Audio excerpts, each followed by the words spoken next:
তুমি কি কখনো লক্ষ্য করেছ ছোট একটা কথায় তুমি হঠাৎ চুপ হয়ে যাও, অথবা কেউ তোমাকে এড়িয়ে গেলে তুমি ভেতর থেকে ভেঙে পড়ো? এগুলো আজকের সমস্যা না, এগুলো শুরু হয়েছে অনেক আগেই, তোমার ছোটবেলায়। ধরো একটা ছোট শিশু যে সব সময় চেষ্টা করত সবার মন জিততে, কিন্তু তার অনুভূতি কেউ শুনত না। তার কষ্টকে বলা হতো অতিরিক্ত। ধীরে ধীরে সে শিখে গেল নিজেকে চুপ করিয়ে রাখতে। আজ সেই শিশুই বড় হয়েছে, কিন্তু তার ভেতরের ভয় এখনও বেঁচে আছে।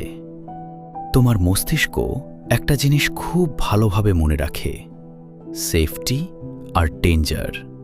ছোটবেলায় যদি তুমি বারবার অবহেলা, ভয় বা প্রত্যাখ্যান পেয়ে থাকো, তাহলে তোমার মস্তিষ্ক সেটাকে ডেঞ্জার হিসেবে সংরক্ষণ করে, এবং বড় হয়ে একই রকম পরিস্থিতি দেখলেই তুমি অজান্তেই সেই পুরনো অনুভূতিতে ফিরে যাও।